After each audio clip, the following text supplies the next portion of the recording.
who knew him outside of this organization knew him also as a friend and maybe as a neighbor, but as a brother, as a brother-in-law. His mother remembers him as a son. His other sisters remember him as a brother. We all have very different memories of Ken, and it's those memories that we'll remember and carry on. I've always felt that any type of memorial service or goodbye service or service of celebration, and I think that's what this is, celebrating a wonderful life and a wonderful end to that life, is always going to be lacking because everybody has different memories and different understandings and different thoughts. I don't know how you could sum up a life like Ken's of 60 years in a few brief moments, but we do the best we can under the circumstances. So again, thank you for being a part of this celebration today, and we're very honored here to have had Ken as part of our family at Morningside Ministries. Just let me very briefly digress here just a second and say, the home that you're in is the Chandler home. Mr. and Ms. E.B. Chandler lived in this home. The home was built in the late 1880s, so it's over almost 120, or actually 130 years old. The Chandlers had no children. They both died within 6 months of each other, one in 1923 and one in 1924. Mr. Chandler was a financier. I can imagine what that is. We don't hear many people say, I'm a financier these days, but he was considered himself a financier. And on a trip to England on a ship, the Chandlers were convinced to leave this organization, to leave this facility, to leave this estate, and the estate ran this entire city block and probably more to be used for older adults.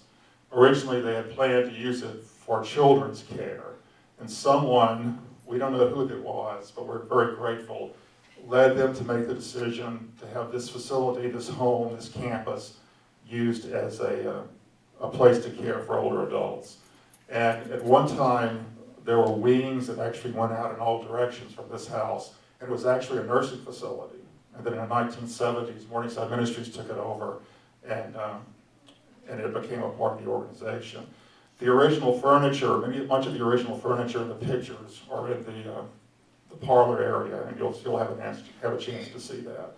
But I want you to know a little bit more about the building that you're in and the home that Ken experienced the last couple of years of his life. He would come here on a regular basis for his meals. Sometimes he would eat here. Most of the time he would take them home back to his apartment. But again, it was our pleasure to have him share his life with us and to be a part, have him share our lives, have him share his life with us, and have the opportunity to share our life with him as well.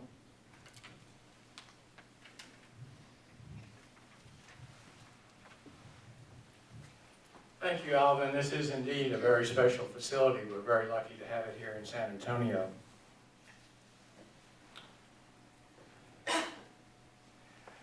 Dr. David Hiley is with the Bone Marrow Transplant Unit at the Veterans Administration Hospital, and he was responsible for Ken's wonderful treatment and time there at the Veterans Hospital.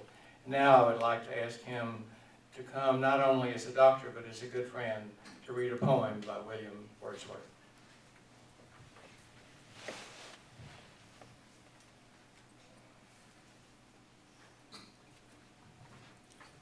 Thank you, Bill. And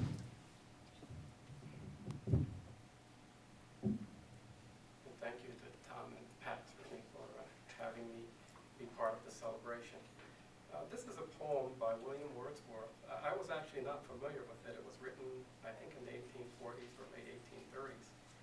And this is the 10th stanza from a poem entitled Intimations of Immortality. I'll short this down a little bit.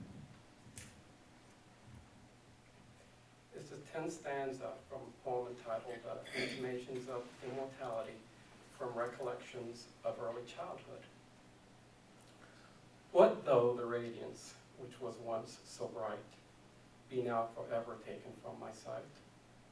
Though nothing can bring back the hour of splendor in the grass, of glory in flower. We will not grieve, rather find strength in what remains behind, in the primal sympathy which having been must ever be, and the soothing thoughts that spring out of human suffering, and the faith that looks through death in years that bring the philosophical mind. Thank you.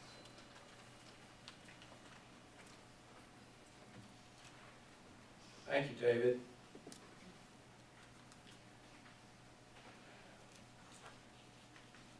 Christus Santa Rosa Hospice sent a priest to visit Ken just shortly before he died. And when he was here, he left this Bible. And Pat has asked me to read the 23rd Psalm from this Bible. The Lord is my shepherd, I shall not want. He maketh me to lie down in green pastures. He leadeth me beside the still waters. He restoreth my soul. He leadeth me in the paths of righteousness for his name's sake. Yea, though I walk through the valley of the shadow of death, I will fear no evil, for thou art with me. Thy rod and thy staff, they comfort me. Thou preparedst a table before me in the presence of mine enemies. Thou anointest my head with oil. My cup runneth over. Surely goodness and mercy shall follow me all the days of my life, and I will dwell in the house of the Lord forever. And now, many of you all got a small handout that has the Lord's Prayer on it. If you would join me in saying the Lord's Prayer, and after that, we'll have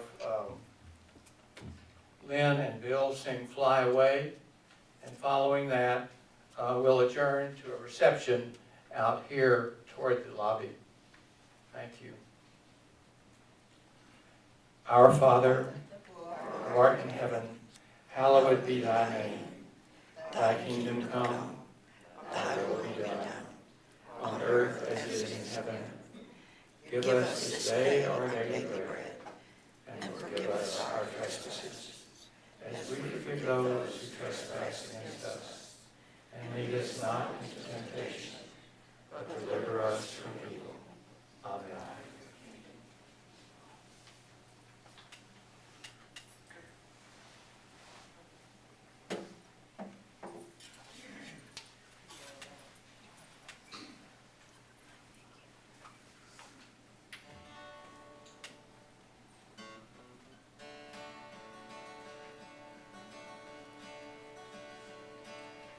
Some bright morning when this life is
so much for coming. We'll go into the reception.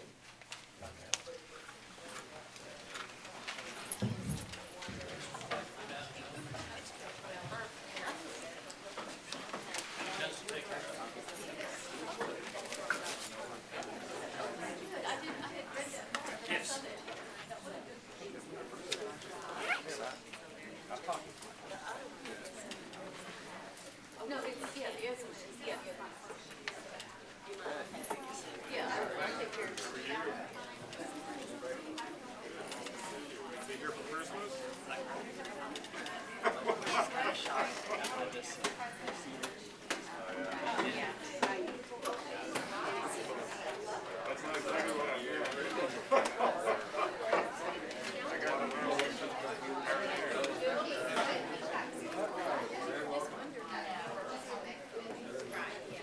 You want to come around this way?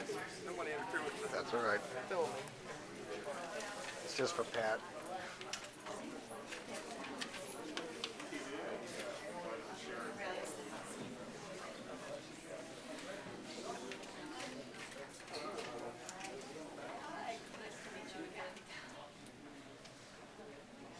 Thank you. Thank you, Bill. Appreciate you coming. Hope you enjoy the rest of your vacation.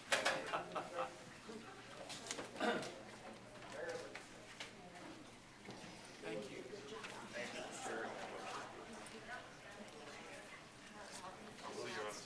Oh, Susan, thank you. I do. Today I feel a little shaky, but thank you. I didn't eat my candles so well. You didn't give up. So stressy, yes, thank you. Donna says.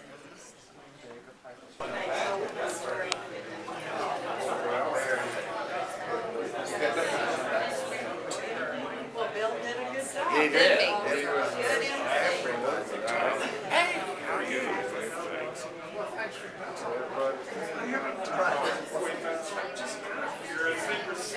Well, they were you need to join regular trio. Do you know who